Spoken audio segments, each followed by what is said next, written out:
끼치는 파라 프라타 살인사건, 병적인 부부관계에서 비롯된 비극. 1994년 11월 9일 오후 7시 38분 텍사스 미주리 시티에 위치한 프라타 가족의 조용한 집은 순식간에 끔찍한 살인사건의 현장으로 변했습니다. 파라 프라타의 이웃인 로라 홀셔는 거실에서 아이를 안고 있다가 길 건너편 집에서 두 번의 큰 총소리를 들었습니다. 그녀는 창문을 통해 소름 끼치는 장면을 목격했습니다. 34세의 파라가 차를 차고에 주차하려다 갑자기 땅에 쓰러지며 차가운 콘크리트 바닥에 피가 흩뿌려지는 모습이었습니다. 로라는 즉시 911에 전화를 걸어 떨리는 목소리로 검은 옷을 입은 흑인 남자가 차고에서 나와 한쪽 헤드라이트가 고장난 은색 차를 타고 어둠 속으로 사라지는 것을 목격했다고 보고했습니다. 통화 중 로라는 차고의 불이 갑자기 꺼지는 것을 보고 총잡이가 근처의 큰 나무 뒤로 도주하는 것을 목격했습니다. 로라의 남편이 도우러 왔을 때 파라는 이미 숨이 넘어가는 상태였고 두 발의 총알이 머리를 관통하여 생존 가능성이 거의 없었습니다. 헬리콥터로 병원으로 긴급 이송되었지만 파라는 결국 생존하지 못했습니다. 사건 현장에는 강도 사건의 흔적이 없었습니다. 파라의 지갑과 다른 소지품들은 그대로였고 이로 인해 경찰은 개인적인 갈등과 관련 살인 동기를 의심하게 되었습니다. 사건을 목격한 유일한 증인인 로라는 용의자에 대해 상세히 설명했습니다. 검은 옷을 입은 키 약 175cm의 흑인 남자가 은색 차를 타고 빠르게 도주했다는 것이었습니다. 이 정보는 수사 과정에서 중요한 단서가 되었습니다. 그러나 가장 큰 의문은 이 끔찍한 사건의 배우가 누구인가 하는 것이었습니다.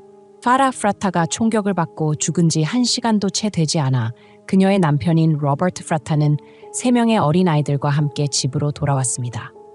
로버트의 태도는 즉시 수사관들의 주목을 끌었습니다. 아내를 잃은 남편으로서 당황하거나 고통스러워하는 대신 로버트는 냉정하고 심지어 조심스러운 태도를 보였습니다. 그는 파라의 상태에 대해 묻지도 않았고 그녀가 어떻게 병원으로 이송되었는지에 관심을 기울이지 않았으며 대신 자신이 사건 당시 교회에 있었다는 알리바이를 계속 강조했습니다.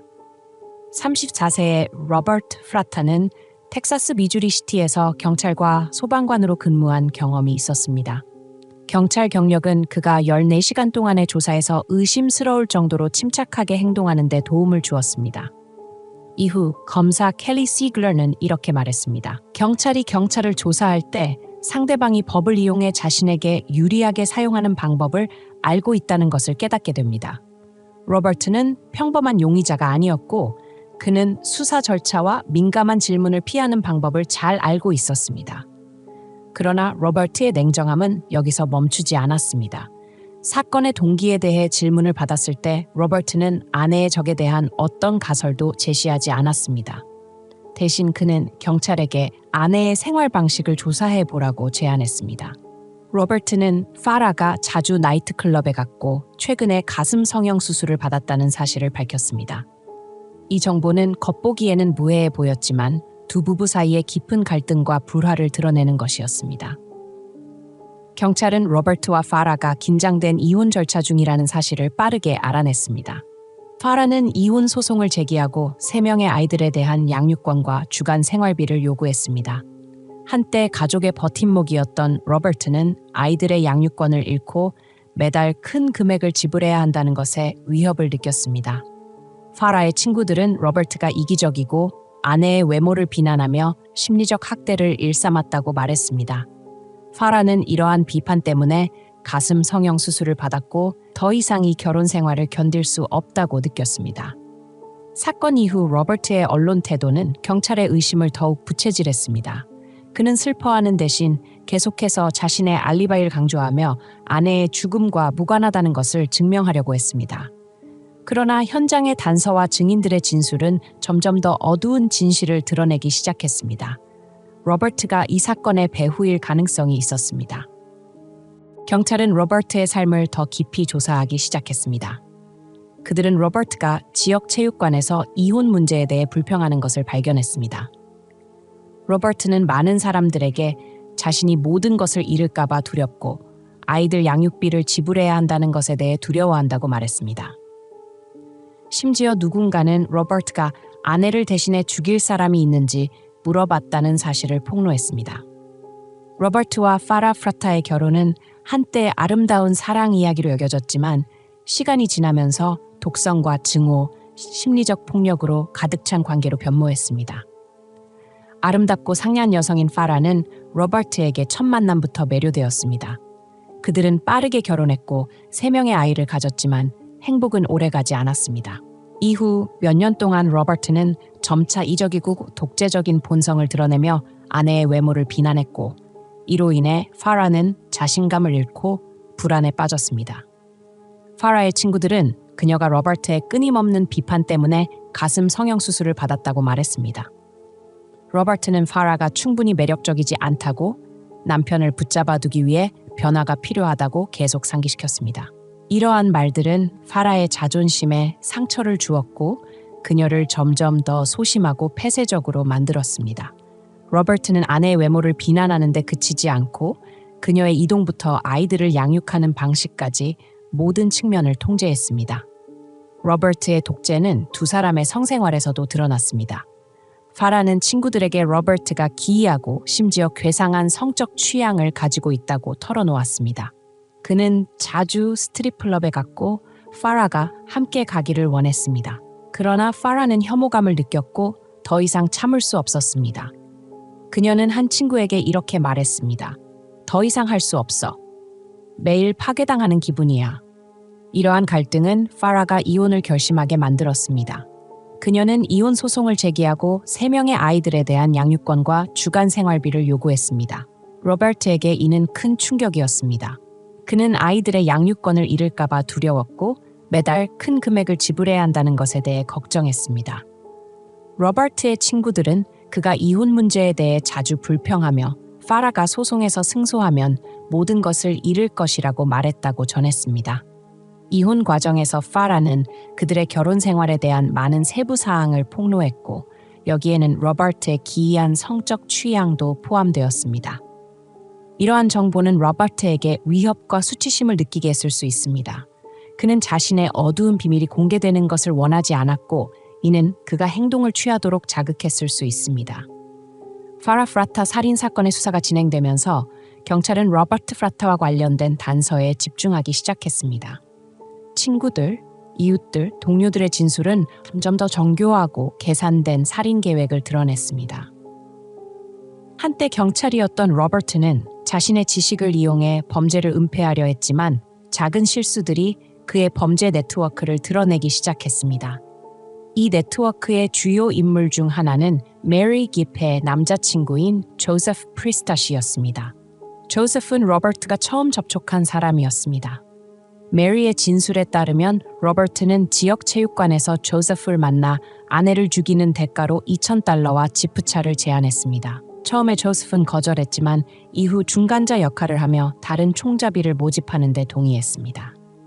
오세프이 선택한 총잡이는 전과가 있는 흑인 남성 하워드 기드였습니다. 하워드는 사건 현장의 유일한 목격자인 로라 홀셔의 진술과 일치하는 인물이었습니다. 로라는 검은 옷을 입은 흑인 남자가 차고에서 나와 은색 차를 타고 도주하는 것을 목격했습니다. 이 차는 조세프이 사용한 차량과 일치했습니다. 조세프의 애인인 메리 기프는 사건을 밝히는 데 중요한 역할을 했습니다. 그녀는 로버트의 살인 계획을 알고 있었지만 경찰에 신고하지 않았습니다. 대신 메리는 로버트 명의로 등록된 389 격형 스미스 앤 웨슨 리볼버의 시리얼 번호를 기록했습니다. 이 총은 사건에서 사용했고 메리가 기록한 시리얼 번호는 로버트를 기소하는 중요한 증거가 되었습니다. 로버트와 파라의 7살 된 아들 브래들리도 사건을 밝히는 데 중요한 역할을 했습니다.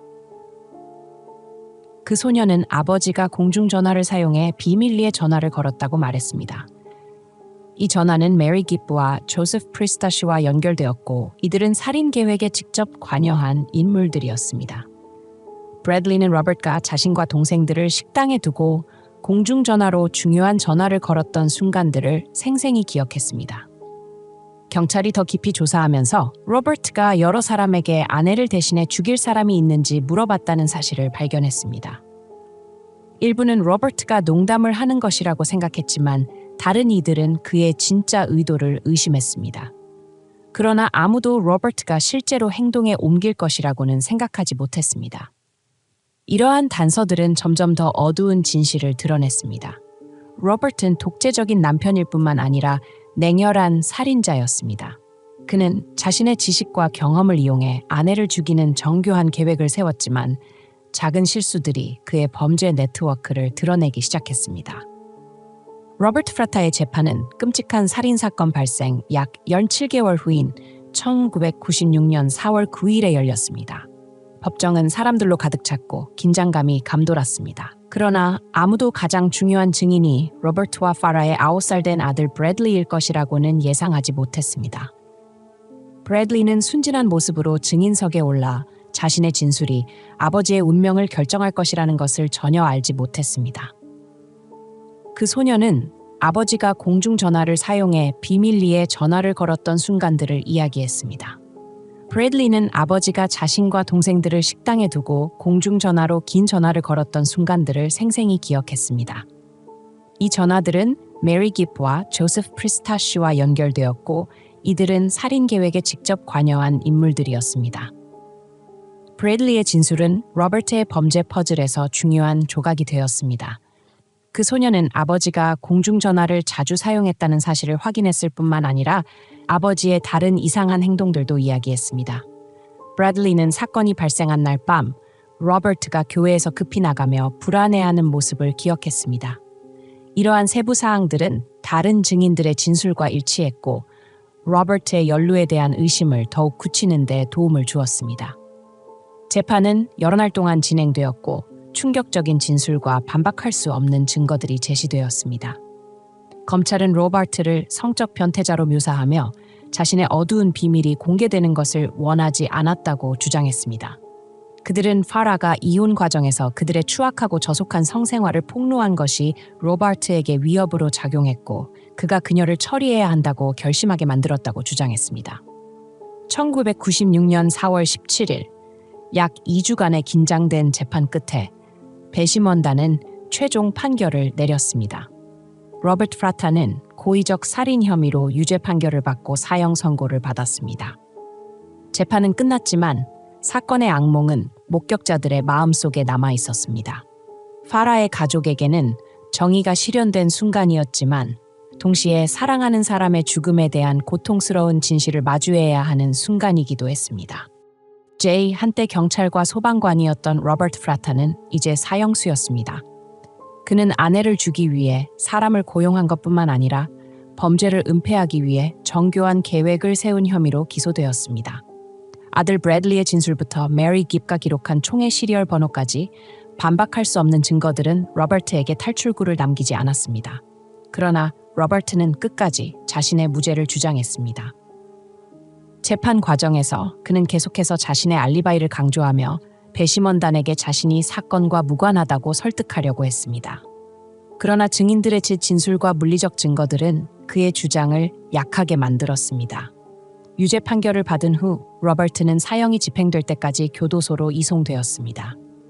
한편 사건에 직접 관여한 조세프 프리스타쉬와 하워드 기드리도 사형 선고를 받았습니다. 텍사스 법은 살인을 고용한 자, 중간자, 그리고 직접 실행한 자의 역할을 구분하지 않기 때문에 세 사람 모두 사형을 선고받았습니다. 2003년 1월 10일 로버트 프라타가 사형을 당한 후 파라 프라타 살인 사건은 종결된 것처럼 보였지만 가족과 목격자들의 마음속에 남은 상처는 여전히 남아 있었습니다. 로버트와 파라의 세 아이들, 브래들리, 데니얼, 그리고 엠버에게는 1994년의 그날 밤 이후 삶이 완전히 바뀌었습니다. 상실과 고통 속에서 자라난 이 아이들은 아버지가 어머니를 죽이기 위해 사람을 고용했다는 사실을 마주해야 했습니다. 장남인 브래들리는 가장 큰 영향을 받았습니다. 한때 순수했던 7살 소녀는 이제 성인이 되어 아버지에 대한 분노와 고통을 안고 있었습니다. 브래들리는 자신과 동생들이 교도소에서 아버지를 만나며 아버지의 고백이나 후회의 말을 듣기를 바랐다고 말했습니다. 그러나 로버트는 끝까지 자신의 무죄를 주장하며 아이들에게 자신이 억울하게 감옥에 갇혔다고 말했습니다. 데니얼과 엠버, 두 명의 어린 아이들에게는 어머니의 죽음과 아버지의 역할에 대한 진실을 이해하는 과정이 고통스러웠습니다. 그들은 외조부모의 보살핌 속에서 자랐고 조부모는 아이들이 과거의 악몽에서 벗어나도록 최선을 다했습니다. 그러나 진실은 항상 존재했고 아버지가 살인자라는 사실을 받아들이는 것은 쉽지 않았습니다. 파라의 가족은 수사와 재판 전 과정을 목격하며 사건의 악몽에서 벗어날 수 없었습니다. 로버트가 사형 선고를 받은 것은 그들에게 어느 정도 안도감을 주었지만 사랑하는 사람을 잃은 고통은 여전히 남아 있었습니다. 아름답고 상냥했던 파라는 고통 속에서 세상을 떠났고 가족은 붕괴되었으며 아이들은 어머니를 잃었습니다. 파라 프라타 사건은 단순히 잔혹한 범죄 이야기가 아니라 결혼의 파탄과 비인간적인 행동의 파장에 대한 교훈입니다. 이 사건은 이기심과 증오가 비극적인 결과로 이어질 수 있음을 상기시키며 정의가 늦게라도 반드시 실현되어야 한다는 것을 일깨워줍니다.